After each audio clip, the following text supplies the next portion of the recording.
Bismillahirrahmanirrahim. Assalamualaikum warahmatullahi wabarakatuh. Berjumpa kembali dengan saya Dian Kuspratiwi dalam mata kuliah Pendidikan Kewarganegaraan. Kali ini kita akan membicarakan terkait dengan negara kesatuan dan juga otonomi daerah di Indonesia. Jika kita sebelumnya sudah berbicara terkait dengan hakikat bangsa dan negara, maka dalam pendidikan kewarganegaraan kita juga akan mempelajari terkait dengan bentuk negara, khususnya bentuk negara di Indonesia. Nah, dalam mata kuliah pendidikan kewarganegaraan ini, mahasiswa diharapkan agar dapat memahami terkait konsep hakikat bangsa dan negara dan juga bentuk negara, khususnya negara Indonesia. Sehingga nantinya akan menimbulkan pemahaman dan juga sikap nasionalisme dalam kehidupan berbangsa dan bernegara. Baik, jika kita mempelajari konteks negara, dalam hal ini negara memiliki dua bentuk yang sering kita sebut sebagai bentuk negara kesatuan dan bentuk negara serikat atau negara federal. Nah, jika kita bicara Indonesia sendiri, kita pernah mengalami dua bentuk negara ini, yakni bentuk negara kesatuan maupun bentuk negara serikat. Nah, pada saat kita memproklamirkan diri tahun 1945, para pendiri bangsa Indonesia telah sepakat bahwa bentuk negara kesatuan menjadi bentuk negara yang paling cocok bagi bangsa Indonesia. Akan tetapi pada tahun 1949 kita pernah mengalami pergantian dari bentuk negara kesatuan menjadi bentuk negara serikat atau federal. Pada waktu itu, saat Belanda ingin masuk lagi di Indonesia dan menanamkan pemerintahan di wilayah Indonesia. Akan tetapi bentuk negara serikat ini tidak menjadi sebuah cita-cita harapan masyarakat Indonesia. Sehingga tahun 1950 Insinyur Soekarno dituntut oleh masyarakat Indonesia untuk kembali ke bentuk negara kesatuan. Sehingga tahun 1950 Presiden Soekarno kemudian mengumumkan kembali Indonesia kembali ke bentuk negara kesatuan. Nah, dalam konteks negara kesatuan ini, Indonesia ditegaskan dalam pasal 1 ayat 1 Undang-Undang Dasar 1945 yang berbunyi Indonesia adalah negara kesatuan berbentuk republik. Konsekuensi dari bentuk negara kesatuan ini adalah penyelenggaraan pemerintahan dan kenegaraan yang sifatnya terpusat atau tunggal, yang kemudian dikelola atau dikoordinasi oleh pemerintah pusat. Akan tetapi dalam penyelenggaraannya, kita menyelenggarakan pemerintahan daerah atau sering kita kenal dengan istilah local government, di mana local government dan pemerintah pusat ini saling berkoordinasi untuk melaksanakan pembangunan dan cita-cita dalam mengisi pembangunan di Indonesia. Nah, jika kita mengacu dalam pasal 1 ayat 1 terkait bentuk negara, maka dalam implementasinya ini kemudian dilaksanakan dengan pemerintahan daerah yang diatur melalui pasal 18 Undang-Undang Dasar 1945. Nah, dalam pasal 18 ayat 1 berbunyi Negara Kesatuan Republik Indonesia dibagi atas daerah-daerah provinsi, daerah provinsi dibagi atas kabupaten dan kota, dan tiap-tiap provinsi, kabupaten, dan kota mempunyai pemerintahan daerah yang diatur melalui undang-undang. Nah, kemudian dalam pasal 18 ayat 5 ditegaskan kembali pemerintah daerah merupakan daerah otonom yang dapat menjalankan urusan pemerintahan dengan seluas-luasnya serta mendapat hak untuk mengatur kewenangan pemerintahan kecuali urusan pemerintahan yang oleh undang-undang ditentukan sebagai urusan pemerintah pusat. Nah, dalam kaitannya konteks negara kesatuan, maka kita mengenal dua bentuk negara kesatuan, yakni negara kesatuan yang diselenggarakan melalui sentralisasi dan negara kesatuan yang dijalankan melalui desentralisasi. Nah, jika kita mengacu pada konteks negara kesatuan Republik Indonesia, maka negara kesatuan kita diselenggarakan dengan desentralisasi, yakni melalui pembagian urusan antara pemerintah pusat dengan pemerintah daerah. Nah, jika kita mengacu dalam pasal 5 ayat 2, disebutkan bahwa daerah dilaksanakan berdasarkan asas desentralisasi, asas dekonsentrasi, dan asas tugas pembantuan. Hal ini termaktub dalam Undang-Undang tahun 2014, yakni nomor 23 tentang pemerintah daerah. Nah, salah satu yang menjadi ciri pelaksanaan urusan pemerintahan di Indonesia yakni melalui sistem desentralisasi. Desentralisasi merupakan penyerahan urusan pemerintahan oleh pemerintah pusat kepada daerah otonom berdasarkan asas otonomi. Nah, asas otonomi itu apa? Asas otonomi adalah prinsip dasar penyelenggaraan pemerintahan daerah berdasarkan otonomi daerah. Sedangkan yang dimaksud otonomi daerah adalah hak, wewenang, dan kewajiban daerah otonom untuk mengatur, mengurus sendiri urusan pemerintahan dan kepentingan masyarakat setempat dalam sistem negara kesatuan. Nah, dalam hal ini, jika kita mengacu dalam konteks penyelenggaraan pemerintahan di daerah, maka daerah memiliki asas otonomi daerah tersebut. Nah, dengan adanya urusan yang didesentralisasikan kepada daerah, diharapkan daerah memiliki kewenangan otonom untuk mengurus dan mengatur rumah tangganya sendiri berdasarkan potensi daerahnya masing-masing. Nah, akan tetapi tetap adanya urusan yang menjadi kewenangan pemerintah pusat, sekalipun ada pula urusan yang menjadi kewenangan pemerintah daerah.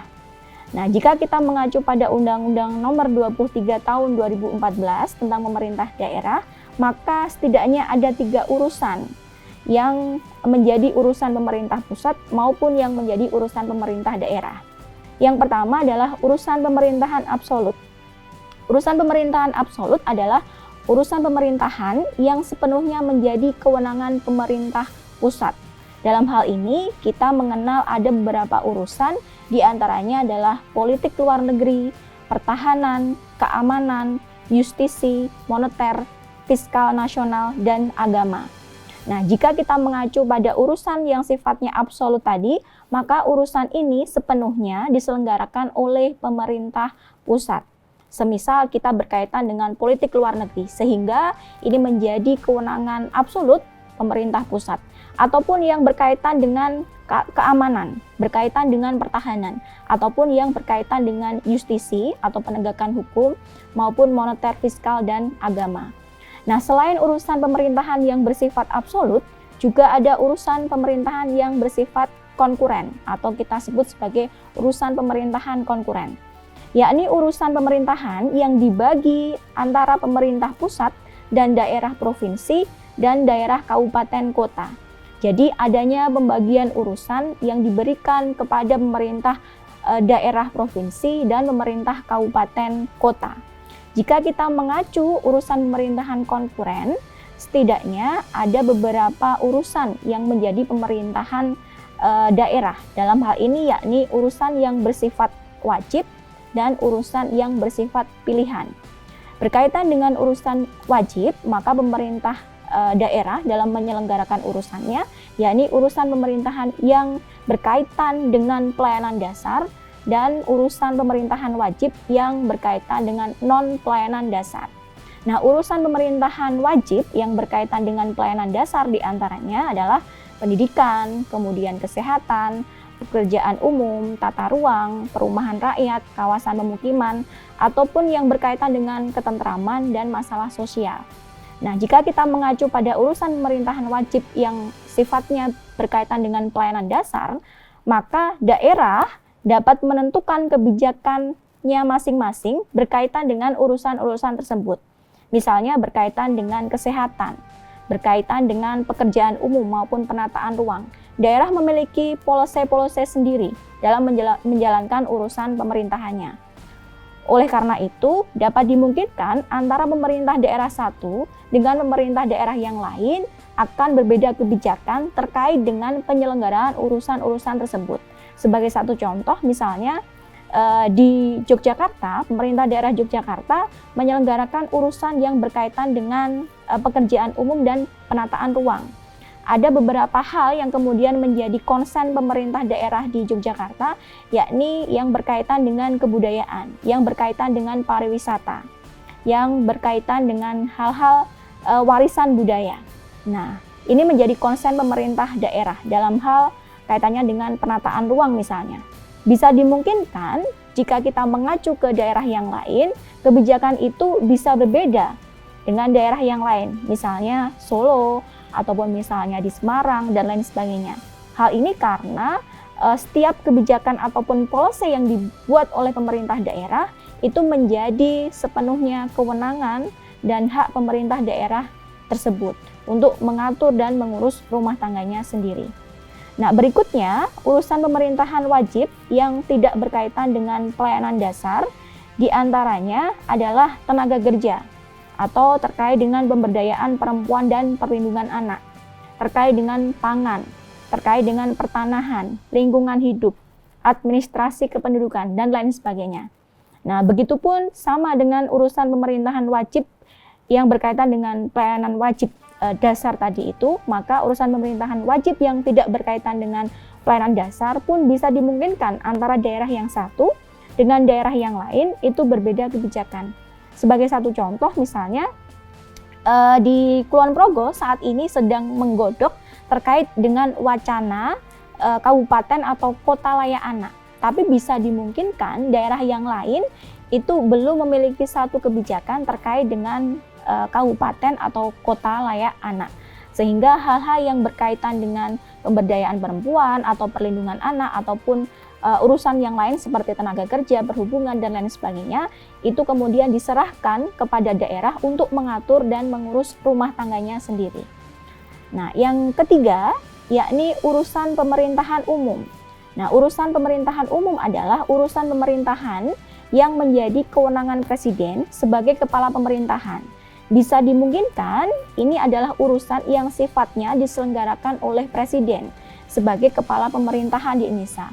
Karena dalam sistem presidensil kita mengetahui bahwa presiden sebagai kepala negara dan sebagai kepala pemerintahan. Sehingga sebagai kepala pemerintahan dia memiliki urusan-urusan yang berkaitan dengan pemerintahan. Nah, selanjutnya jika kita mengacu dalam konteks pemerintahan daerah dan otonomi daerah, maka yang tidak luput dari perhatian kita adalah daerah dapat menyelenggarakan pemilihan daerah. Pemilihan daerah dalam hal ini bisa berkaitan dengan pemilihan atau pengisian kepala daerah dan wakil kepala daerah dan sekaligus memilih anggota DPRD yang akan duduk sebagai wakil rakyat dalam lembaga perwakilan di daerah. Nah, jika kita menganut konteks otonomi daerah, dalam hal ini pemerintah daerah dapat mengurus dan mengatur rumah tangganya sendiri dan juga memiliki kewenangan untuk melakukan pemilihan kepala daerah. Sehingga kepala daerah dalam konteks otonomi daerah merupakan hasil dari representasi rakyat di daerah dan juga hasil dari demokrasi rakyat di daerah. Oleh karenanya, jika kita mengacu dalam mekanisme pengisian jabatan kepala daerah, dapat kita ketahui bahwa kepala daerah dapat berasal dari partai politik ataupun gabungan partai politik, tetapi juga dimungkinkan kepala daerah dapat dicalonkan dari calon perseorangan. Nah, pemerintah daerah dalam hal ini adalah kepala daerah dan juga wakil kepala daerah beserta perangkat daerah, dan dalam hal ini juga ada DPRD atau Dewan Perwakilan Rakyat Daerah, merupakan sebuah institusi yang menyelenggarakan penyelenggaraan pemerintah daerah.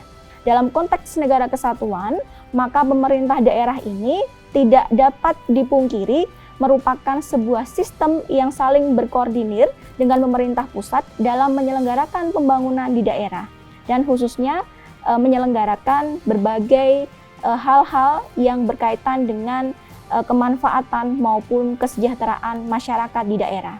Oleh karenanya, dalam konteks pemerintah daerah di Indonesia, ini juga tidak dapat kemudian luput dari hal-hal yang sudah menjadi garis kebijakan pemerintah pusat. Sehingga dalam penyelenggaraan otonomi daerah, ada hubungan-hubungan antara pemerintah pusat dan pemerintah daerah. Di antaranya adalah hubungan pengawasan, hubungan keuangan, maupun hubungan terkait dengan kewenangan yang telah disampaikan tadi. Hubungan keuangan bisa dikatakan dalam hal ini adanya sharing keuangan antara pemerintah pusat kepada daerah. Jika kita mengacu pada APBD, maka APBD di daerah itu merupakan salah satunya adalah pendapatan yang berasal dari dana alokasi yang berasal dari pemerintah pusat. Nah, selain itu, selain ada hubungan yang sifatnya keuangan, juga ada hubungan yang sifatnya pengawasan.